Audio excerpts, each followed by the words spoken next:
Imagine you're tasked with building a house. You've got your materials, your tools. You're totally ready to pour the foundation. Right, exactly. You're ready. But right before you start, this bureaucratic official walks onto the site, and they take a giant eraser to your architectural blueprint. Just completely wipe out the foundation layer. Yeah, they wipe it out, hand it back to you, and tell you to just, start building the second floor in midair. Which, I mean, scientifically, physically impossible. Totally. And when you ask them, like, hey, what about the foundation? The house is going to collapse. They look you dead in the eye and tell you it never existed in the first place. You're just expected to pretend gravity doesn't apply to you. And the wild part is, if you complain about the house swaying in the wind later on, you're the one who gets labeled as crazy or ungrateful. Exactly. It's a profound structural impossibility, but it's disguised as standard operating procedure. And that structural impossibility is exactly what happens when a state legally erases a child's biological origins. It really is. So, welcome to this custom-tailored deep dive. Today, we are opening up a stack of sources that is, honestly, it's both deeply personal and heavily scientific. We're looking at excerpts from a memoir called the Bridgewalker series.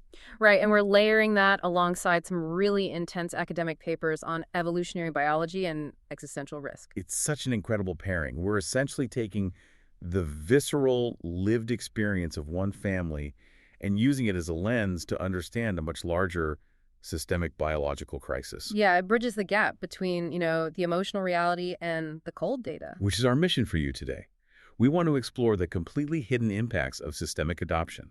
We're going to look at how a singular primal wound, that moment of severed origins. right, how that doesn't just stay in the past. Yeah. It scales up. It turns into systemic generational trauma.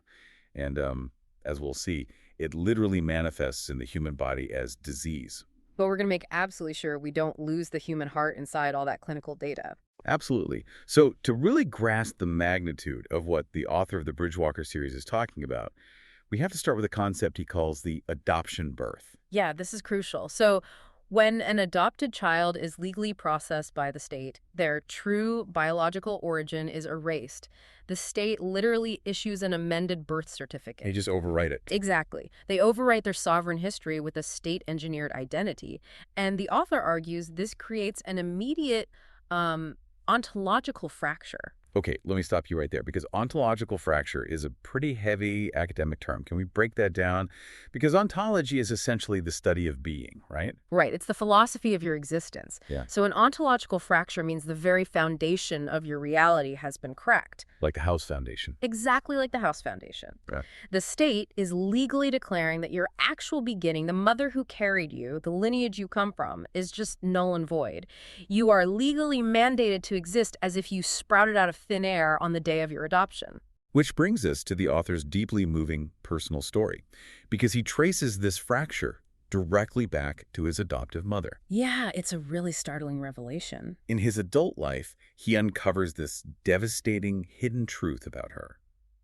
Before she ever adopted him, she had actually lost her own first biological son to forced adoption. And that revelation, it just forces him to reevaluate his entire childhood. I do have to push back a little on how that dynamic played out, though, because you'd think someone who went through the massive trauma of having her baby taken away would be, incredibly empathetic to an adopted child. You think so, yeah. But the text describes her love as this desperate, suffocating, almost cruel need for control. How does that happen? It seems counterintuitive, right? Until you look at the system she was forced to operate in. A system the author refers to as the colony. The colony. Right. This system taught her to worship a completely hollow bureaucratic idea of what a family should be. She was deeply traumatized. She had this massive unmourned grief from her stolen child. So the cruelty, the emotional distance. They weren't born of malice, not at all. They were the frantic actions of someone trying to hold together a reality that was fundamentally broken. So she was terrified of losing another child. Yes. The system basically gaslit her into believing that children are interchangeable, Well, that one life can just be swapped in to fill the void left by another. So the author wasn't allowed to be his own person. He was forced to be a substitute. He spent his entire childhood living in the shadow of this unacknowledged ghost brother. man, that makes me think of an actor being hired for a play. You show up, you're handed the script, but you quickly realize you're actually being forced into an understudy role for a completely different play. Oh, that's a perfect analogy. You're constantly trying to hit these emotional marks for a character that doesn't actually exist. Hmm. And if you deviate from the script and try to just be yourself, the director... Or in this case, the adoptive mother. Right, she panics. Because your deviation threatens the entire illusion. The amount of energy it takes for a kid to suppress their authentic self just to maintain that fragile peace. It's an exercise in sheer survival. It forces the child's nervous system to completely split. You have the implicit bodily memory of what you lost on one side. And the explicit societal demand to pretend it never happened on the other. Exactly. And as the author digs deeper, he realizes this dynamic of unmourned grief wasn't just a quirky, isolated thing in his specific family. It's an invisible blueprint running through society. This is the part of the sources that really gave me chills. The ripple effect. Because the author starts looking around and sees this exact same fracture everywhere. It's pervasive. He discovers that an aunt from a past marriage had also lost her firstborn to forced adoption. And then he looks at his own extended family and learns that other aunts carried the exact same wound.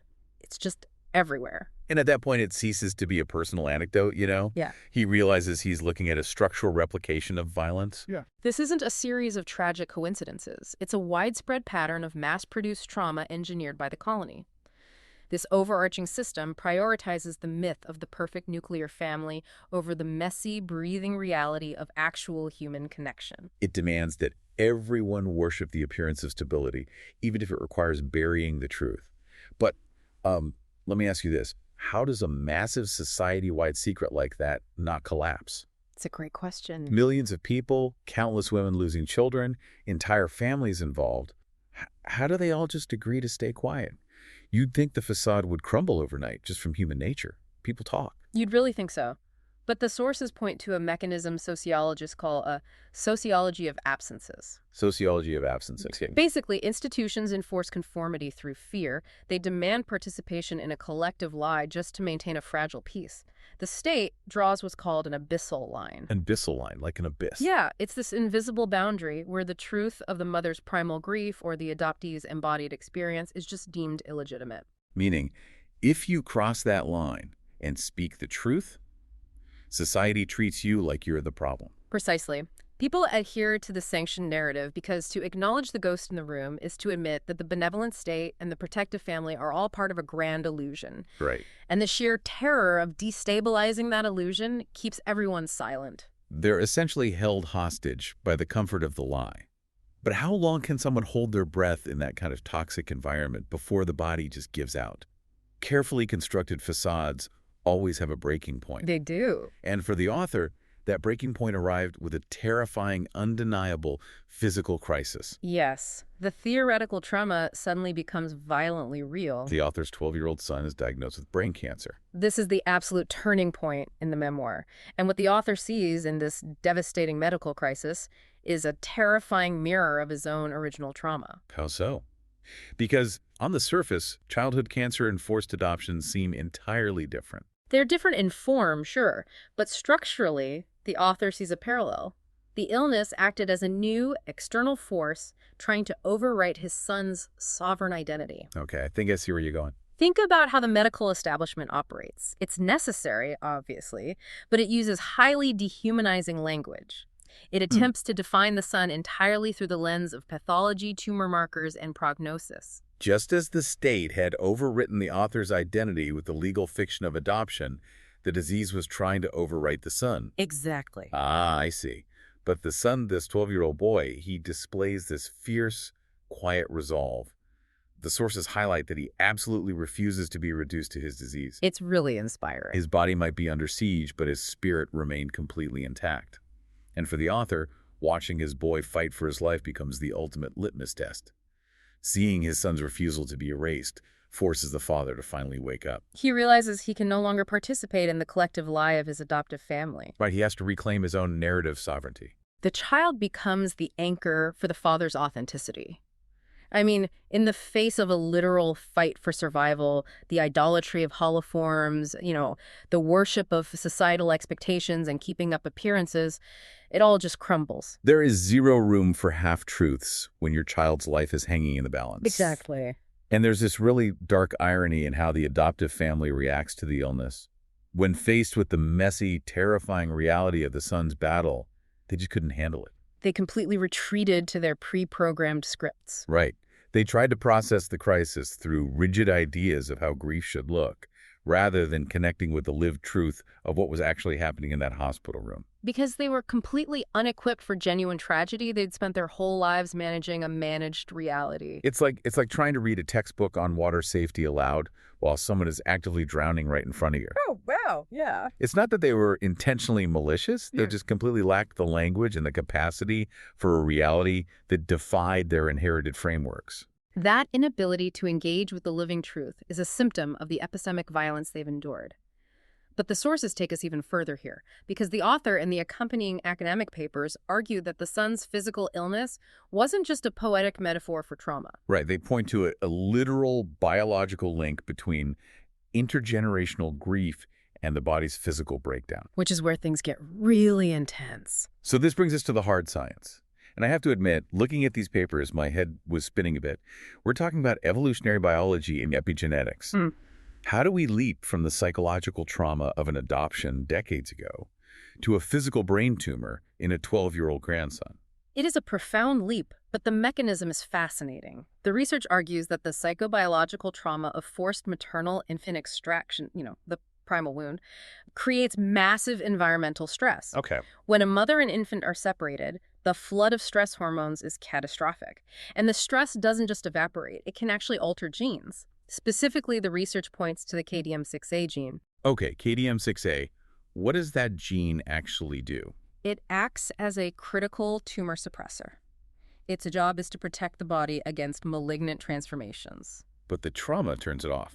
Through a process called epigenetics, yes. Right. Think of your DNA as computer hardware and epigenetics as the software. The trauma doesn't change the physical hardware, but the massive flood of stress hormones rewrites the software. It tells the KDM6A gene to shut down. And the paper states this gene can be epigenetically silenced in the germline. Wait, germline, you mean the actual reproductive cells? Yes. So this trauma is basically turning off a genetic switch before the next generation is even conceived. Exactly. Descendants can inherit these epimutations. They're born having already lost their biological protection against certain cancers. That is terrifying. And what makes this an engineered tragedy is that the systemic erasure of birth histories, the legal sealing of adoption records, hides these inherited mutations. It creates a regime of structural invisibility. The doctors don't know to look for it because the lineage is legally blank. Precisely.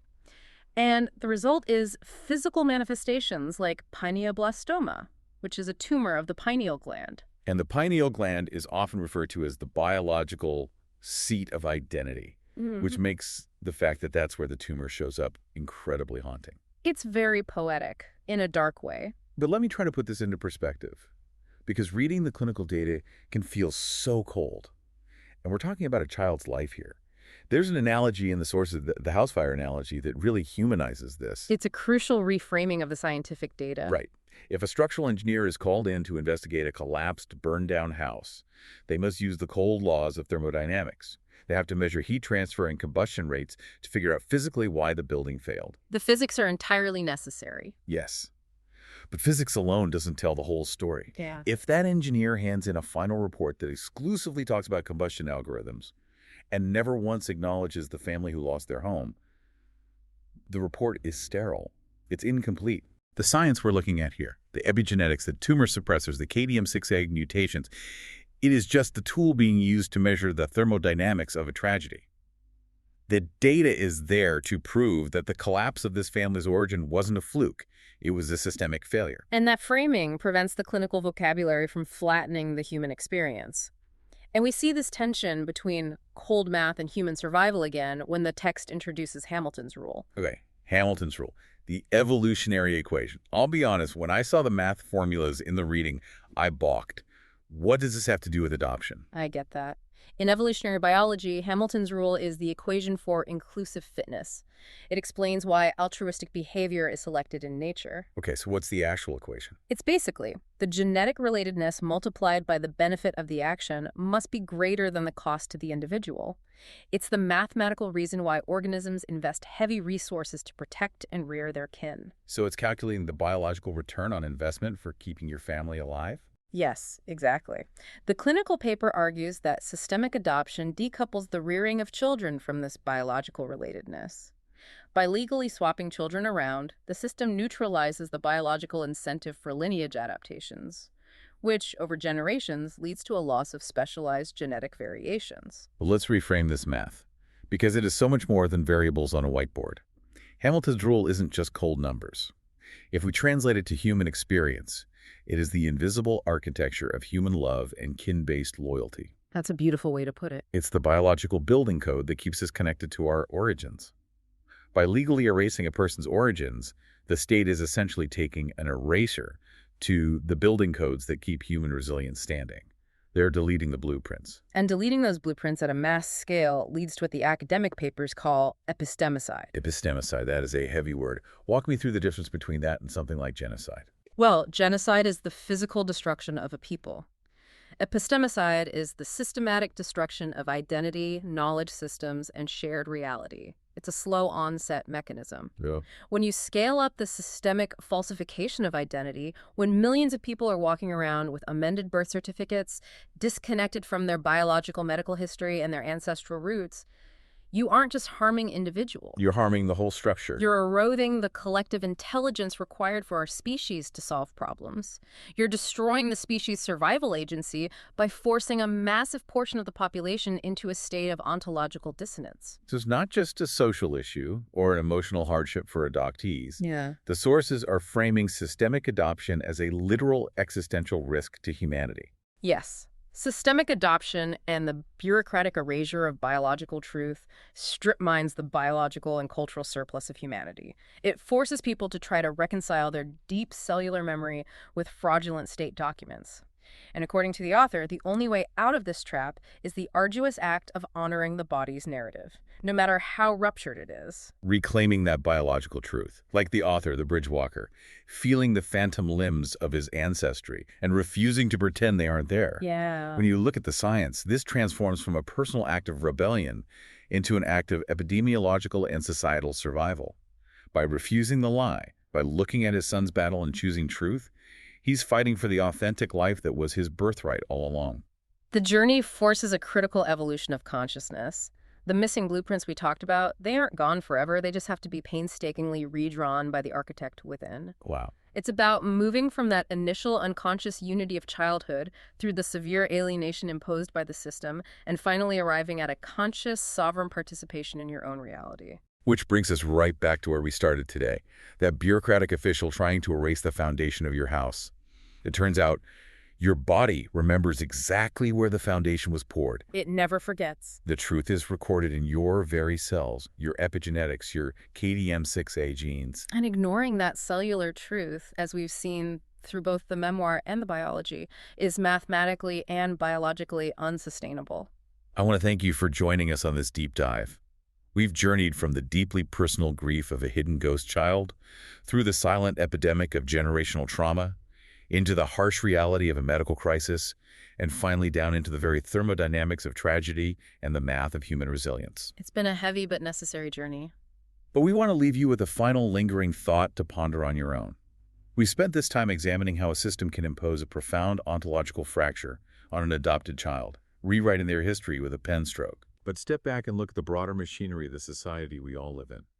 If our societal institutions possess the power to legally overwrite something as fundamental, as biologically concrete as our very origins, what other living truths in your own life might have been quietly replaced by a convenient bureaucratic abstraction?